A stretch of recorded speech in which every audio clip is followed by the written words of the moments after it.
Oftentimes we hear politicians talking about women and children and the youth, but it seems like the men are neglected. But if you look at society itself, I remember in the previous podcast we were trying to figure out what we were saying is strong men create strong societies.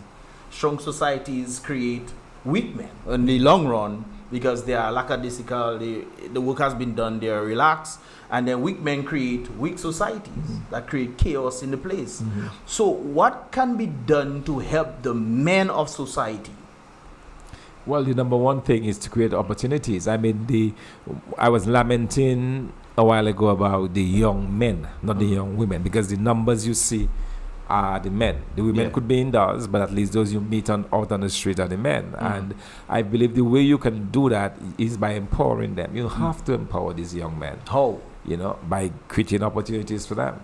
You know, I mean, it should be a rite of passage, right? That you're born, you go to school, you get a job, or you start your own business, but you become a productive member of society. Yeah. But these opportunities have to be created for you because you might not have been born into a family that has a lot. So you have to create those opportunities. But to create those opportunities, there must be the environment for it. And that's where the government comes in. Government is the one that should be creating that environment to allow these young men to step into. So what we need to do really in Dominica is to create opportunities for our young men. I remember when Suki, I'm not sure if you remember Suki. It seems like Suki just vanished from the face of the earth. But when Suki was the big thing in society, one of the things that people were trying to say, are there any rehabilitation centers? Are there anything of that sort to help him? I remember when he went, I think they brought him to Guadeloupe to get him some help before he went to St. Martin to perform or something like that. And it seems like throughout society in Dominica, I remember seeing a quote-unquote madman, what I consider madman in St. Joseph. He was making noise, just going up and down the place, and the police had to go for him to bring him inside. Now I was speaking to the police there, and I was like, okay, so what help is he receiving? They said they bring him to the psychiatric unit, ask them what's going on there. Nothing seems to be happening because he has been back and forth in the psychiatric unit. So when it comes down to men and the mental health aspect of it, how do you help the men to become great men of society? Because especially you mentioned, yes, creating jobs is one thing, but if the mental is not there, I mean, its society is still going to crumble. Yeah, you're right. And in fact, the other day I was thinking about this, and I was wondering why it is that you appear to have a disproportionate number of men having mental issues. Now, I'm not I don't pretend to know anything about mental health in terms of the science behind it. But it seems to me that men take the pressures of societies more to themselves. They have less of an ability to cope, you know, because it could be that, and that's just what I'm thinking. It's possible that men are supposed to be the ones providing, all right? They're supposed to be the providers of society, and you get to a point where you're not able to do that. You're so frustrated that your frustration becomes stress, and your stress then becomes a mental issue. All right, and it has to be something wrong that is going on, and that's why we see. So there is need for a lot of mental health counseling. There is need again for embracing our men. You know, we absolutely have to do that. And giving them opportunities, because again it comes back to dreaming. If you cannot dream, then you become a recluse. You begin to worry and so on, and then all of the chemicals that are generated, you know. Probably it would be a good thing. It would be a good thing to have a discussion probably with a mental health person to explain, to help us understand that phenomenon. Because what we observe is that there are more men who appear to be in that category than there are women. It could be that women are just more resilient, they can take more pressure, and they are not as probably as outwardly open about their own pressures, because I'm sure women are going through a lot of pressures as well in this society. When you look across the world, it seems like there's more help for women than men. Yeah, that's true. And then the other thing that you have to note as well is that women in Dominica are doing a lot better academically. You have a lot more women who go to sixth form to the state college.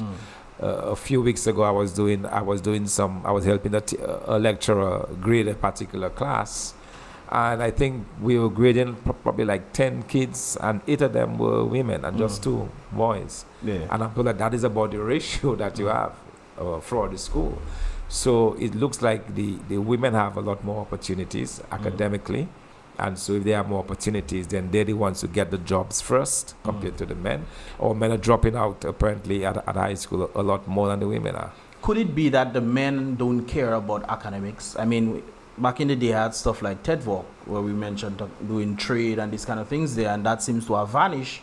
So do you think that is as a result of men finding interest in more their hands versus in academics? Yeah. And then the ability for them to utilize their hands, the training is not there, and therefore there's a level of stress that adds to this? So that's where the tech work becomes critical, because not everybody can excel academically. Yeah. You have varying degrees of being able to do academics. So the ability to have tech work where people can learn a trade, become a tradesman, a plumber, or mason, an electrician, having that as a separate avenue or option is probably men who could do mechanic, for example, that is important. And we've seen that in the past. When that was in place, you had a lot less issues in society with men. But now they no longer have those opportunities. It means if you can't do the academics, you're basically out, and that's a problem. But why was it removed though? Well, that again, it boils down to policy. I mean, how could you just stop a tech work program? You have, I'm told, if you go up to the state college, you can see machinery and so on rotting out there. The stuff to do the joinery and so on. It is all there. So again, it boils back to a deliberate government policy, and what exactly is the government investing in? What exactly are they giving priority? I remember when I was at the award ceremony at the Economic Revival Summit, and I remember you breaking down slightly. You're trying to keep yourself when you mentioned the youth. What was going through your mind at that particular time? It was to me, it was very raw. It was still very fresh, because for the past, almost 3 weeks, I've been going around all over Dominica, and every community is a repeat. It's like deja vu. We've been there before. We've seen that. We've seen that movie. We've heard that script before, and the common theme is the young people, because every single community, there are young people who are just there wasting away, and it is extremely heartbreaking when you see persons who should be dreaming, young people. There is something about, there's a saying we used to have, that beauty is youth. When you're young, that is when you are at you can conquer the world. You feel as a young person that anything is possible. That's the age that people dream. And if you are denied that ability to dream, there's a very good chance you will amount to very little or nothing in your entire life. So when I see that, when I was beginning to talk about it, and I could see, it was a visual image of the young men in particular that we had met. Some of them with a joint dangling from the mouth, but without any not knowing what to do next, where to go. The frustration levels and so on. Some say they don't want to work in NEP. They find it's, why would they want to after going to school? I met this guy tell me he has CXC passes in math and all of these subjects that normally you can do something, you can contribute to our society. He said, but here I am, I can't even help my mother. He said, I can't even do anything for my mother, who has helped me so much in my life. So all of that pressure that was what I was kind of seeing, because in my head it was almost a replay. So I was talking to the people there, yes, but I was thinking of those conversations, and you cannot be human and not be moved by those kinds of things, and especially in a country like Dominica, where there is so much that can be done. I work in Africa. It's a different problem, because you have the issue of overpopulation. You have millions and millions of people, and sometimes to create jobs for all of these is a problem. But in Dominica, you just need to create about 25,000 good jobs, and that's not a lot. That is not a lot. If you can, you put a couple of factories together, you go into, as we said, your canning, You have a lot number of persons employed in that area in the fishing industry.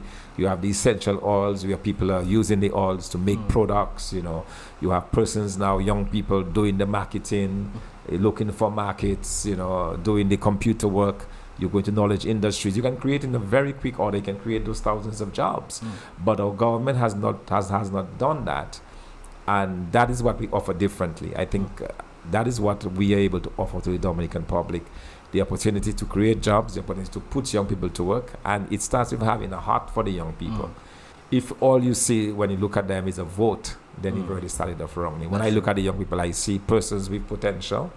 I see myself, as I said, I was there, you know, playing whoopsie, playing cowboy and thing. They're not even playing that again. They're not even playing that again because life is so, you know, life is not that joyous, you know, freedom that we had growing up, you know, and so you kind of feel for them because they, you know, as young people, they deserve to dream. They deserve to be able to do things for themselves and their families.